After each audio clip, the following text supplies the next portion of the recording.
강아지를 키우시는 반려인 분들은 다들 산책의 중요성을 알고 계실 겁니다. 운동 부족 해소, 스트레스 발산, 사회성 구축 및 다양한 경험 제공 등 정서적, 신체적 측면에서 굉장히 좋은 영향을 줍니다. 반면 산책을 하지 못하는 강아지들은 집 내부에서만 활동을 하여 에너지를 소모하지 못하기 때문에 건강이 악화되고 우울증, 그리고 공격적인 성향이 생길 수도 있는데요. 그래서 퇴근 후 혹은 주말에 푹 쉬고 싶더라도 비가 오나 눈이 오나 우리 보호자분들께서는 다들 피곤한 몸을 이끌고 강아지 산책을 위해 밖으로 나가신 적이 있으실 겁니다. 하지만 우리 강아지들이 어떤 증상을 보이면 이처럼 좋은 줄만 알았던 산책이 오히려 악영향을 끼칠 수 있어 잘못하면 소중한 아이들에게 큰 위험이 생길 수도 있는데요. 따라서 이번 영상에서는 강아지들이 산책을 하면 안 되는 위험 신호에 대해 알아보면서 우리 아이들에게 더 도움되고 효과적인 산책은 어떻게 하는 것인지 살펴보겠습니다. 그 결과 강아지들의 정서 안정과 건강에 큰 도움이 되어 행복한 반려생활을 할 수 있을 것입니다. 자세한 내용에 앞서 좋아요 한 번만 눌러주시면 정말 감사하겠습니다.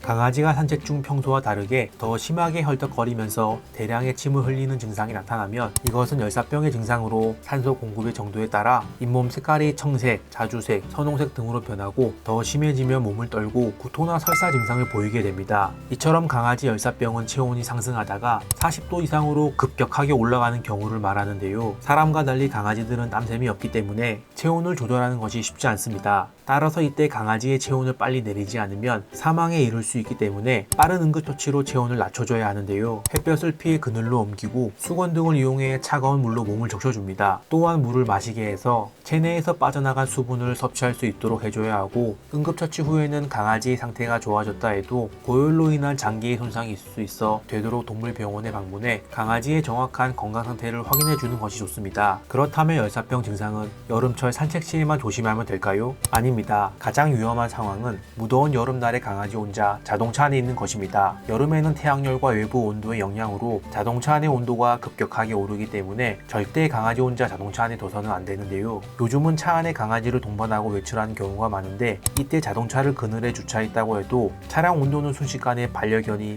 열사병에 걸릴 온도까지 올라갈 수 있고, 에어컨을 켜 놓았다고 해도 차량의 에어컨이 원인도 없이 갑자기 꺼질 수도 있기 때문에 절대로 강아지 혼자 차에 두고 자리를 비우시면 안 됩니다. 또한 열사병은 계절에 상관없이 과열된 온도의 영향을 받아 발생할 수 있어 환기가 안 되고 과열된 실내 공간에 있다가도 열사병에 걸릴 수 있고, 과도한 운동이나 놀이를 할 경우에도 체온이 급격하게 올라 열사병이 발생할 수 있습니다. 특히 단두종, 노령견, 비만견은 열사병에 매우 취약해 해당 강아지를 키우는 보호자라면 더욱 주의를 해야 하죠. 그럼 열사병 예방을 위해 더운 날 산책은 어떻게 해야 할까요? 너무 더운 날에 산책 횟수와 시간을 줄이는 것이 제일 좋고, 해가 떨어져 더위가 조금이라도 가신 이른 새벽이나 저녁에 산책시키되 산책 시에는 수시로 물을 줘야 합니다. 그리고 강아지가 실내에 있다면 너무 덥지 않도록 에어컨이나 선풍기로 실내 온도를 조절해주고 물그릇을 여러 곳에 놓아두는 게 좋습니다. 지금까지 더운 날 산책 시 발생할 수 있는 열사병 증상에 대해 알아보았는데요. 그렇다면 겨울철 산책은 어떻게 해야 할까요? 추우니까 아예 안 하는 게 좋을까요? 너무 춥지만 않다면 산책을 하는 게 좋습니다. 다만 겨울 산책도 위험 요소가 많아 조심해야 할 부분들이 있는데요. 미국 터프츠 수의과 대학의 연구소에서 내놓은 추운 날씨의 안전 척도 및 가이드라인에 따르면 강아지들이 주의해야 할 온도의 범위를 정해놨습니다. 세로축이 온도, 가로축이 반려견들의 크기인데 소형견, 중형견은 10도까지, 대형견은 7도까지 아무 위험 없이 재밌게 놀아도 됩니다. 반면 숫자 3이 써있는 구간은 털이 짧은 단모 견종이나 갑상선 기능이 덜 활성화되어 선천적으로 추위를 타는 그레이하운드 같은 견종들이 조금씩 조심하셔야 하는 구간입니다. 숫자 5는 생명을 위협할 만한 추위로 영하 6도부터는 작은 체구의 반려견들에게는 오랫동안 밖에 있으면 생명을 위협할 수도 있는 추위고,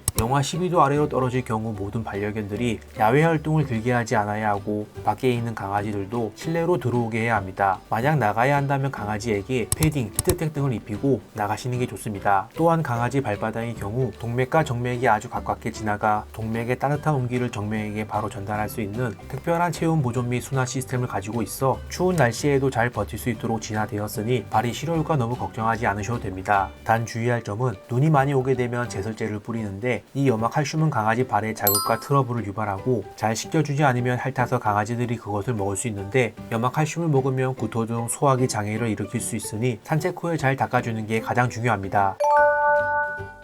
보통 반려견들의 체중이 증가할 때 보호자분들은 건강을 이유로 더 열심히 강아지들을 데리고 산책을 하실 텐데요. 하지만 사료량의 변화가 없는데도 불구하고 이유 없는 체중 증가를 보인다면 당장 산책을 멈추고 병원에 가보셔야 합니다. 왜냐하면 갑상선 기능 저하증일 수도 있기 때문인데요. 갑상선 기능 저하증이란 성장을 촉진시키거나 대사를 진행시키는 갑상선에서 분비되는 호르몬이 감소하는 질병으로 강아지들에게 주로 많이 생기는 호르몬 질환입니다. 이처럼 기능 저하가 오면 추위에 약해지고 움직이기도 싫어지고 심지어 꼬리 쪽 털이 다 빠져 쥐꼬리처럼 보이거나 등 쪽에 대칭적 탈모를 보입니다. 처음엔 큰 이상이 없을 수 있지만 방치되면 여러 가지 합병증으로 혼수 상태 증상까지 나타날 수 있어 적절한 치료를 꼭 받아야 합니다. 이 외에도 산책 중 반려견의 걷는 속도가 느려지고 혹은 걷기를 거부하고 앉는 아이들도 많은데요. 이처럼 강아지가 산책 중에 주저앉으면 우선 유리 조각이나 나무 조각이 박혀 있을 수도 있으니 강아지의 발바닥을 확인해주고 문제가 없으면 단순히 피로가 쌓인 걸 수 있습니다. 사람은 오래 걸으면 잠시 벤치에 앉아 쉴 수 있지만 강아지는 그러지 못하니 피곤하면 주저앉는 것으로 보호자에게 걷고 싶지 않다는 것을 주장하기 때문이죠. 이때는 휴식 시간을 준 뒤에 집으로 돌아와서 쉬는 게 좋은데요. 하지만 산책마다 계속 걷기를 거부하고 주저앉는다면 관절 같은 곳이 아파서 그럴 수도 있습니다. 보통 관절이나 뼈, 근육 등에 문제가 생긴 경우가 많아 이럴 땐 걷는 모습이 이상하거나 걸을 때 쩔뚝거리는지 체크해보고 가급적 병원을 방문하여 검사를 해보시는 게 좋습니다. 지금까지 강아지들이 산책을 하면 안 되는 경우에 대해 살펴보았는데요.